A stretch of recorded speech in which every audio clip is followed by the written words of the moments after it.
প্রতিবার গণতন্ত্র পুনরুদ্ধার করেছে বাংলাদেশ জাতীয়তাবাদী দল বিএনপি। গত 5 আগস্ট বাংলাদেশের জনগণ আবারও মুক্তির স্বাদ পায়। গণতন্ত্রের পথ সুগম করে অসংখ্য ব্যক্তি ও পরিবার রয়েছে যাদের বছরের পর বছর ধরে ত্যাগের মহিমায় আমরা ফ্যাসিবাদ মুক্ত বাংলাদেশ পেয়েছি।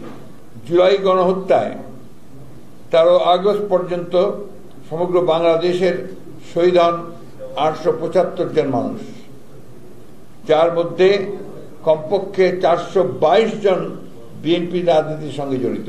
দেশ জুড়ে শহীদ হওয়া সকল শ্রেণী পেশা রাজনীতির মানুষগুলোর এই বিশাল অংশ যে বিএনপি নেতাকর্মী, এটি কোনো বিচ্ছিন্ন ঘটনা নয়, বরং আমাদের সুদীর্ঘ রাজনৈতিক সংগ্রামের অনিবার্য ফল।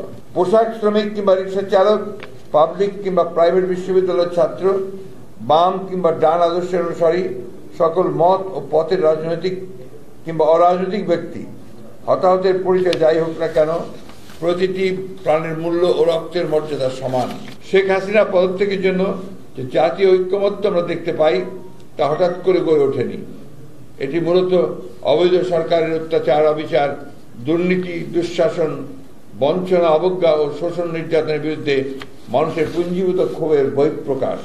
দেশের প্রধান রাজনৈতিক দল হিসেবে গণ আকাঙ্ক্ষার প্রতিফলন ঘটিয়ে গণ অভ্যুত্থানের সর্বশক্তি দিয়ে রাজপথে নেমে এসেছে বিএনপি ও এর সকল অঙ্গ সহযোগী সংগঠন।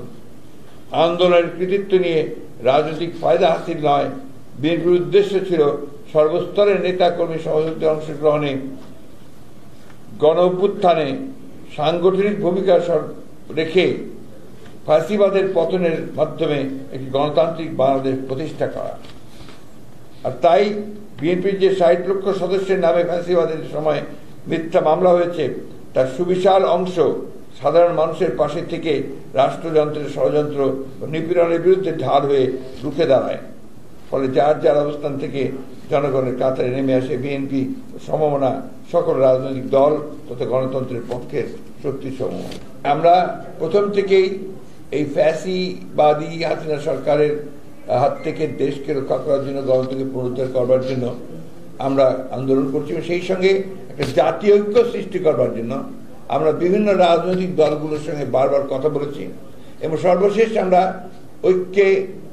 ঐক্য মতে পৌঁছেছি এইভাবে যে আমরা একটা যুগপৎ আন্দোলনের মধ্য দিয়ে এই সরকারের বিরুদ্ধে আমরা আন্দোলন গড়ে তুলব এবং এই সরকারকে গণতন্ত্র দিতে বাধ্য করব। কাজগুলো করার পরে সমস্ত রাজনৈতিক দলগুলোকে ঐক্যবদ্ধ করে এর যে নেতৃত্ব বলেন, এর যে উদ্যোগ বলেন, সবটাই কিন্তু বিএনপি নিয়েছে এবং বিএনপি যার পরে শেষে এক দফা আন্দোলন শুরু করেছি আমরা। যে এক দফা আন্দোলন আপনারা জানেন যে আমাদের অনেকেই সেদিন বিভিন্নভাবে রাজপথে আপনার শহীদ হয়েছেন এবং আমরা সবাই 1 বছর আগেই আমরা সবাই কিন্তু কারাগারে গিয়েছি। ওই সময় যখন আপনার আন্দোলন শুরু হয়েছে, সেই সময় কিন্তু আমাদেরই প্রায় 13,000-এর ওপর নেতাকর্মী কিন্তু কারাগারে ছিলেন এবং ওই দিন কারাগারে সবচেয়ে বেশি সংখ্যক বন্দী যারা ছিলেন তারা ছিলেন সমস্ত বিএনপি নেতাকর্মীরা। 5 তারিখে বিএনপির সেই কারাগারগুলোতে স্লোগান উঠেছে যে আর সৈনিক এক হও। এগুলো আমি কথাগুলো এই জন্য বলছি যে বিএনপির অবদানকে খাটো করে দেখার কোনো অবকাশ নেই। 16 জুলাই রংপুরে বেগম রোকেয়া বিশ্ববিদ্যালয়ের ছাত্র আবু সাইদকে নির্মমভাবে হত্যা করে পুলিশ। একই দিন চট্টগ্রাম কলেজ ছাত্র দলের যুগ্ম আহ্বায়ক ওয়াসিম আকরামকে হত্যা করা হয়। এই হত্যাকাণ্ডগুলোতে সমগ্র বাংলাদেশ ক্ষুব্ধ হয়ে ওঠে, বেগবান হয় আন্দোলন। 18 জুলাই ঢাকার উত্তরায় আন্দোলনে পানি বিতরণ করতে গিয়ে পুলিশের গুলিতে প্রাণ হারান বাংলাদেশ ইনস্টিটিউট অব প্রফেশনালসের ছাত্র মীর মুগ্ধ। একই দিন যাত্রাবাড়িতে পুলিশের গুলিতে নিহত হন ইউনাইটেড ইন্টারন্যাশনাল ইউনিভার্সিটির ছাত্রদল নেতা ইরফান ভুঁইয়া ও সাউথ ইস্ট ইউনিভার্সিটির ছাত্র নেতা ইমতিয়াজ আহমেদ জাবির। এরই মাঝে 17 জুলাই বিএনপির কেন্দ্রীয় কার্যালয়ে ডিবি পুলিশের অভিযানের নামে মঞ্চায়িত হয় সাধারণ নাটক, বলপূর্বক বন্ধ করা হয় কার্যালয়ের কার্যক্রম, বাসায় বাসায় অভিযান চালিয়ে বিএনপির অর্ধশত প্রথম সারির নেতা সহ 3,000-এর বেশি নেতাকর্মীকে স্বল্প সময়ের মধ্যে গ্রেফতার করা হয়। এই গণগ্রেফতারে প্রমাণ করে যে স্বৈরাচারের পতন ঠেকাতে আওয়ামী লীগ বরাবরের মতোই বিএনপিকে প্রধান প্রতিপক্ষ হিসেবে চিহ্নিত করে এবং আন্দোলনকে দমন করতে নিপীড়নের মাত্রা বাড়িয়ে দেয়। বহুমাত্রিক নিপীড়ন মোকাবেলা করেই বিএনপি নিরবিচ্ছিন্নভাবে রাজপথের অগ্রভাগে ছিল। বিশেষত আগস্টের 4 এবং 5 তারিখে নিজেদের জীবন উৎসর্গ করে শেখ হাসিনাকে পদ থেকে বাধ্য করার সংগ্রামে জীবন দেন ঢাকা মহানগর পূর্ব ছাত্র দলের যুগ্ম আহ্বায়ক আরিফুর রহমান রাসেল, জালালউদ্দিন ডিগ্রি কলেজের যুগ্ম সাধারণ সম্পাদক আসিফ হোসেন, সোনারগাঁও বিশ্ববিদ্যালয়ের ছাত্রদল নেতা রাসেল মাহমুদ, যশোর জেলা ছাত্রদল নেতা সাকিবুল হাসান মাহি প্রমুখ। এভাবে শুধু ছাত্রদল থেকেই একে একে কমপক্ষে 113টি তাজা প্রাণ ঝরে পড়ে ছাত্র জনতার সফল অভ্যুত্থানে। সাভারের আশুলিয়ায় গুলিতে হত্যার পর লাশগুলো ভ্যানে তুপ করে গান পাউডার দিয়ে পুড়িয়ে ফেলে পুলিশ, যার মধ্যে জাতীয়তাবাদী টেক্সটাইল ইঞ্জিনিয়ার অ্যাসোসিয়েশন সদস্য সাজ্জাদ হোসেন সজলও ছিলেন। ক্ষমতা কুক্ষিগত রাখতে এই ধরনের বর্বরতা কেবল কিছু জীবনকে নিঃশেষ করে নয়, বরং মানবতার উপরে গভীর আঘাত। শুধু তাই নয়, গণঅভ্যুত্থানের সময় পুলিশের গুলিতে শতাধিক বিএনপি নেতাকর্মী দৃষ্টিশক্তি হারান, যার মধ্যে রংপুরের গঙ্গাচড়া উপজেলাতেই তুষার, হারেস, শাহজালাল সহ 6 জন ছিলেন।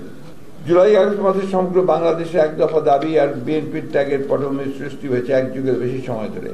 উত্তাল রাজপথে এ সময়টা সময় গুম, খুন, হামলা, মামলা, দমন, দুর্বৃত্তায়নের শিকার হয়েও জনগণের প্রতিবাদের প্রতিনিধি হিসেবে রক্তস্নাত সংগ্রামে নেতৃত্ব দিয়ে এসেছে বিএনপি। রাজনৈতিক হয়রানির অংশ হিসেবে গায়েবী মামলায় সর্বোচ্চ নেতা কর্মীদের বিরুদ্ধে রাষ্ট্রদ্রোহিতা, হত্যা, নাশকতা, জঙ্গিবাদ, দুর্নীতি সহ নানা বানোয়াট ও মিথ্যা অভিযোগ দেওয়া হয়। প্রহসনের মামলার সাজানো রায়ের মাধ্যমে বিএনপি চেয়ারপারসন খালেদা জিয়াকে আটক করে ফ্যাসিস্ট শেখ হাসিনা। অন্যায়ভাবে তার বাড়ি কেড়ে নিয়ে ভেঙে দিয়ে নির্জন পরিত্যক্ত কারাগারে একমাত্র বন্দী হিসেবে রেখে তাকে প্রাপ্য চিকিৎসা থেকে বঞ্চিত করা হয়। ভারপ্রাপ্ত চেয়ারম্যান তারেক রহমানের বিরুদ্ধে 50টারও বেশি বানোয়াট মামলা করা হয়। তার নির্বাসিত জীবনে বাক স্বাধীনতা হরণের পাশাপাশি অবৈধভাবে চাকরিচ্যুত করা হয় তার চিকিৎসক স্ত্রীকেও। একজন রাজনৈতিক ব্যক্তি হওয়া সত্ত্বেও তার বিরুদ্ধে মামলার পাতানো সাজা ঘোষণা করা হয়। আমার নিজের বিরুদ্ধে অন্তত 93টা মামলা দায়ের করা হয়। মির্জা আব্বাস ও গণেশচন্দ্র রায় সহ বিএনপির সকল স্থায়ী কমিটির বিরুদ্ধে গণহারে গায়েবী মামলা করা হয়। এমনকি সালাউদ্দিন আহমেদকে গুম করে দেশের সীমানা পেরিয়ে ভারতের মেঘালয়ে নিয়ে যাওয়া হয় এবং সেখানে অসুস্থ অবস্থায় দাঁড়ান তিনি। বিগত 17 বছরে বিএনপি স্থায়ী কমিটির সদস্যবৃন্দ সহ অসংখ্য নেতাকর্মী বিভিন্ন মেয়াদে কারাবরণ করেছেন। হাজার হাজার বিএনপি নেতা আছেন যারা এক একজন শতাধিক মামলার বেড়াজালে আবদ্ধ। মোয়াজ্জেম হোসেন আলাল, এস এফ জাহাঙ্গীর, রাজীব হাসানের মতো অনেকের বিরুদ্ধে রয়েছে 200-র অধিক মামলা। সুলতান সালাউদ্দিন টুকুর, রফিকুল ইসলাম মজনু, সাইফুল ইসলাম নীরব, ইসাহাক সরকার সহ অনেকের বিরুদ্ধে রয়েছে 300-র বেশি মামলা। ইসাহাক সরকার সহ অনেকের 300 বেশি মামলা। হাইবুন নবী সোহেলের বিরুদ্ধে রয়েছে রেকর্ড 451টি মামলা। আইন প্রয়োগকারী সংস্থা বিচার বিভাগকে ব্যবহার করে এমন অবিচার বিশ্বের অন্য কোথাও হয়েছে বলে আমাদের জানা নেই। গত 1 দশক ধরে বিএনপির নেতাকর্মীরা সপ্তাহের 5 কার্যদিবস বিভিন্ন আদালতে হাজিরা দিয়ে এক অস্বাভাবিক জীবন কাটিয়েছেন। সকল অত্যাচার ও নির্যাতন সত্ত্বেও নিজেদের জীবনকে উৎসর্গ করে তারা দেশের গণতান্ত্রিক ভবিষ্যতের জন্য অবিচলভাবে সংগ্রাম চালিয়ে গিয়েছেন। আমি একটু যোগ করতে চাই, জাস্ট একটা কমেন্ট। ঢাকা শহরের রিক্সা যারা চালায়, হকার যারা করে, আপনার সিকিউরিটি গার্ডের কাজ যারা করে ঢাকা শহরের বিভিন্ন বিল্ডিংগুলোতে, এর মধ্যে শতকরা 70% হচ্ছে আপনার বিএনপি ছাত্রদল এবং আপনার বিভিন্ন অঙ্গ সংগঠনের নেতাকর্মী। এমনকি বিএনপি সেই সব নবীন কর্মী যারা এখনো কোনো পদে আসেনি, শুধু বিএনপির আদর্শে বিশ্বাসী, তারাও রাজনৈতিক জিজ্ঞাসার শিকার হয়েছে। তারুণ্যকে স্বপ্ন দেখানো এসব উদীয়মান নেতাকর্মীর বিরুদ্ধে বানোয়াট মামলা দায়ের করে তাদের শিক্ষা ও কর্মজীবনকে ধ্বংস করে দিয়েছে। তাদেরকে রিমান্ডে দিয়েছে, ব্যবসা নির্যাতন করেছে, কিন্তু অনেকের মধ্যে চড়াতে পারেনি আদর্শ থেকে, বের করতে পারেনি মিথ্যা স্বীকারোক্ত সাজানো বক্তব্য। অস্বাভাবিক নিপীড়নের শিকার হয়ে ইলিয়াস আলী, সাইফুল ইসলাম হিরো, চৌধুরী আলম, ময়ন পারভেজ, সাজিদুল ইসলাম সুমন, জাকির সহ কেবল বিএনপির 483 জন নেতাকর্মী, 23 জন নেতাকর্মী, সকল রাজনৈতিক দল ও সাধারণ মানুষ মিলিয়ে প্রায় 700 জন গুম হয়েছেন। রাজধানীর খিলগাঁওয়ে যে ছাত্র নেতা নুরুজ্জামান জনিকে পুলিশ 15টি গুলি করে হত্যা করে, তার বুকে ও পেটে থাকা ক্ষত চিহ্নগুলো সেই নির্মমতার নীরব সাক্ষী হয়েছিল। চট্টগ্রামে ছাত্র দলের কেন্দ্রীয় সহ সাধারণ সম্পাদক নুরুল আলমের চোখ হাত পা বেঁধে লাশ পাওয়া যায় কর্ণফুলী নদীর তীরে। বিএনপির বিভিন্ন পর্যায়ের সকল সংগঠকদের রাতের আধারে যেভাবে হত্যা করা হয় তা বর্বরতার কালো অধ্যায় হিসেবে ইতিহাসে থেকে যাবে। কুমিল্লায় ছাত্র নেতা পারভেজ হোসেনকে হত্যা করে আওয়ামী লীগের হত্যা করে আওয়ামী লীগের নেতা কর্মীরা। আর ছাত্রলীগ যুবলীগের গুলিতে শেরপুরে পাকুড়িয়া ইউনিয়ন ছাত্র নেতা মাহবুব আলম নিহত হন। কারাবন্দী নাসিরউদ্দিন পিন্টু এবং BM বাকির হোসেনকে হত্যার মাধ্যমে যে নৃশংস সংস্কৃতি সূচনা করে ফ্যাসিস্ট শেখ হাসিনা, তারই ধারাবাহিকতায় রংপুরের লক্ষ্মীটারি ইউনিয়নের বিএনপি সাংগঠনিক সম্পাদক মনোয়ারুল ইসলাম ও অন্তত আরো 20 জন নেতাকে নির্যাতনের মাধ্যমে কারাগারে খুন করা হয়। এসব হৃদয় বিদারক ঘটনায় 2013 থেকে 2023 সালের মধ্যে বিচার বহির্ভূত হত্যার শিকার হন বিএনপির 1551 জন নেতাকর্মী। তাদের রক্তের ঋণ শোধ করতে হলে আমাদেরকে যে কোনো মূল্যে বাংলাদেশে গণতন্ত্র ও ন্যায় বিচার প্রতিষ্ঠা করতে হবে। ফ্যাসিবাদের সময় জুড়েই বিএনপি ও এর অঙ্গ সংগঠন নেতাকর্মীরা মধ্যযুগীয় নিপীড়নের শিকার হয়েছেন। গাজীপুরের বোয়ালি ইউনিয়ন বিএনপি সভাপতি আলী আজম, তিনি মায়ের জানাজায় অংশ নিতে গিয়েছিলেন, তাকে হাত করা ডান্ডা পরিয়ে বেঁধে ইমামতি করতে বাধ্য করা হয়। পটুয়াখালীর ছাত্র নেতা নাজমুল মৃধাকে বাবার জানাজায় ডান্ডা বেরিয়ে পড়ে অংশগ্রহণ করা হয়। একজন সন্তানের জন্য এর চেয়ে বড় গ্লানি আর কি হতে পারে। জাতীয় হৃদরোগ ইনস্টিটিউটে যশোর যুব দলের সহসভাপতি আমিনুর রহমান চিকিৎসাধীন অবস্থায় 2 পায়ে ডান্ডা বেরিয়ে পড়ে মেঝেতে কাতরাচ্ছেন। এ দৃশ্য আজও জাতির বিবেককে তাড়িয়ে বেড়ায়। চট্টগ্রাম মহানগর ছাত্র দলের সহ সাধারণ সম্পাদক সাইফুল ইসলামকে তুলে নিয়ে তার বাম পায়ে শটগান থেকে গুলি করে আইন শৃঙ্খলা বাহিনী, যার ফলে পুরো পা কেটে ফেলতে হয়। ফ্যাসিবাদের দোসরদের অজস্র নৃশংসতা বিএনপি তৃণমূলের কর্মীদের এভাবেই পঙ্গুত্বের দিকে ঠেলে দেয়, ধ্বংস করে এক একটি পরিবারের স্বপ্ন। শুধু বিএনপি রাজনীতি করা অপরাধে কিশোরগঞ্জের পৌর বিএনপির সভাপতি আমিনুল ইসলামের পক্ষে না পেয়ে পুলিশ তার নিষ্পাপ যমজ 2 ছেলেকে গ্রেফতার করে নিয়ে যায়। সিরাজগঞ্জে ছাত্রদল নেতা হারুন রশিদকে না পেয়ে পুলিশ তার অসুস্থ বাবাকে তুলে নিয়ে যায়। পঞ্চগড়ে জেলা যুব দলের সাধারণ সম্পাদক নুরুজ্জামান বাবুকে না পেয়ে পুলিশ তার পরিবারের সাথে অশালীন অসাধারণ আচরণ করে। নোয়াখালীর সুবর্ণচরে বিএনপির পক্ষে ভোট দেওয়ায় আওয়ামী লীগ কর্মীদের হাতে গণধর্ষণের শিকার হন এক নারী। এগুলো বর্বরতার কয়েকটি উদাহরণ মাত্র, যা বিএনপি নেতা কর্মী সমর্থকদের উপরে বছরের পর বছর ধরে চলে আসা অগণিত নির্যাতনের ভয়াবহ চিত্র তুলে ধরে। চট্টগ্রামের সীতাকুণ্ডের যুবদল সভাপতি মোহাম্মদ আলমগীরের বাড়িতে মুখোশধারীদের বোমা বিস্ফোরণ ও সহস্র মহড়া। খুলনায় ফুলতলা বিএনপির আহ্বায়ক আবুল বশরের বাড়িতে ছাত্রলীগের সন্ত্রাসীদের বোমা হামলা। কুমিল্লা 1960 সাল থেকে ওয়ার্ড বিএনপি সভাপতি মুজিবুর রহমান ও ফরাদের মালিকানাধীন পারিবারিক দিঘির দখল নিয়ে আওয়ামী লীগের মৎস্য সম্পদ লোপাট। চাঁদপুরে ঢাকা উত্তর উলামা দলের আহ্বায়ক জসিমউদ্দিনের পৈতৃক সম্পত্তি ও ব্যবসা প্রতিষ্ঠানে আওয়ামী লীগের অবৈধ দখল। দেশ জুড়ে এমন লক্ষ লক্ষ হামলা, দখল ও লুটতরাজের ঘটনা ঘটেছে। এভাবেই ফ্যাসিবাদের নিষ্পেষণে দীর্ঘ সময় ধরে গণতন্ত্রের আন্দোলনের দায় চুকিয়েছে বিএনপির তৃণমূল। বিএনপিকে নিশ্চিহ্ন করতে 16 বছর ধরে আওয়ামী লীগের বিচার বহির্ভূত হত্যা, গায়েবী মামলা ও নৃশংস নিপীড়ন দেশের অভ্যন্তরে ও আন্তর্জাতিক অঙ্গনে তীব্র প্রতিক্রিয়া সৃষ্টি করে। এর ফলে জাতিসংঘ সহ স্বীকৃত মানবাধিকার সংস্থা ও আন্তর্জাতিক গণমাধ্যমে একের পর এক প্রতিবেদন প্রকাশিত হতে থাকে। যুক্তরাষ্ট্র র্যাবের উপর নিষেধাজ্ঞা ও ভিসা নীতির মাধ্যমে ফ্যাসিবাদের বিরুদ্ধে চাপ বাড়ায়। আমাদের দলের সঙ্গে যারা প্রতিষ্ঠিত ব্যবসায়ী ছিলেন, শিল্পপতি ছিলেন, তাদের উপরে প্রচণ্ড অত্যাচার করা হয়। আমি দু একটা নাম আপনাদের বলতে চাই। শরীফুল আলম, আমাদের ময়মনসিংহের এখন যিনি সাংগঠনিক সম্পাদক, আমাদের কালাম চৈতি, শেখ ফরিদ আহমদ মানিক, আব্দুল আল মিন্টু, তাবিদ আওয়াল, ইশরাক, এই সমস্ত যারা ব্যবসার সঙ্গে জড়িত। ইভেন আমাদের মির্জা আব্বাস সাহেবের বাড়িতে যে রেড করা হয়, আপনাদের সে প্রথম দীক্ষার কথা মনে আছে, তার মা অসুস্থ, মা পর্যন্ত কিন্তু সেই র্যাব রেড করে তছনছ করে, ভাঙে, মানে অত্যন্ত অসম্মানজনক ব্যবহার করে। এগুলো আজ থেকে না, এটা ইনফ্যাক্ট আওয়ামী লীগ ক্ষমতায় আসার পর থেকেই এই অত্যাচার নির্যাতন নিপীড়নের শিকার হতে হয়েছে বিএনপির প্রতিটি নেতাকর্মীকে। শুধু নেতাকর্মী না, যারা বিএনপির সমর্থক তাদেরকেও, এমনকি মহিলারাও হাত থেকে বাদ পড়েনি, ছাত্রীরা বাদ পড়েনি। যারা আপনার যে মোবাইলে ফেসবুকে যারা পোস্ট দিয়েছেন তাদেরকেও গ্রেফতার করে নিয়ে গেছে। তৃণমূলের স্পন্দন ও গণমানুষের নেতা তারেক রহমানের নেতৃত্বে অবিরাম জুলুম অবিচারের মাঝেও বিএনপি নেতাকর্মীরা মানবাধিকার ও গণতন্ত্রের জন্য অবিচল সংগ্রাম চালিয়ে যেতে থাকে। সেই অভিষ্ট লক্ষ্যে রাজনৈতিক নেতৃত্বের অবদানে গড়ে ওঠা দীর্ঘদিনের ঐক্যকে ধারণ করে। গণতন্ত্রের পক্ষে সকল শক্তির বলিষ্ঠ ভূমিকায় ছাত্র জনতার গণ অভ্যুত্থানে ফ্যাসিবাদের পতন ঘটে।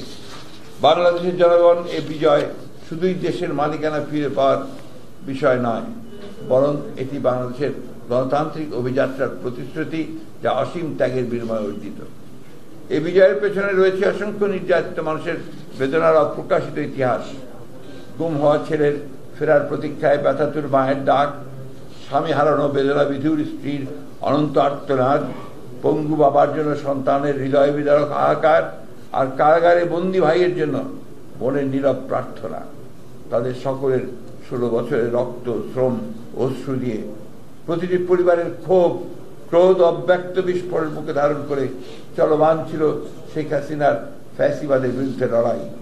বস্তুত 2024 সালের গণ অভ্যুত্থানে শহীদ হন 422 জন, 2023 সাল পর্যন্ত শহীদ 1551 জন, গুম 423 জন, রাজনৈতিক দল ও সাধারণ মানুষ মিলিয়ে প্রায় 700 জন, আসামি 60 লক্ষ, মামলা 1.5 লক্ষ। এসব কেবল বিএনপির ত্যাগের পরিসংখ্যানই নয়, বরং বাংলাদেশের দ্বিতীয় স্বাধীনতা অর্জনের পথে দলটির অবিচল সংগ্রাম ও অবদানের প্রতিফলন।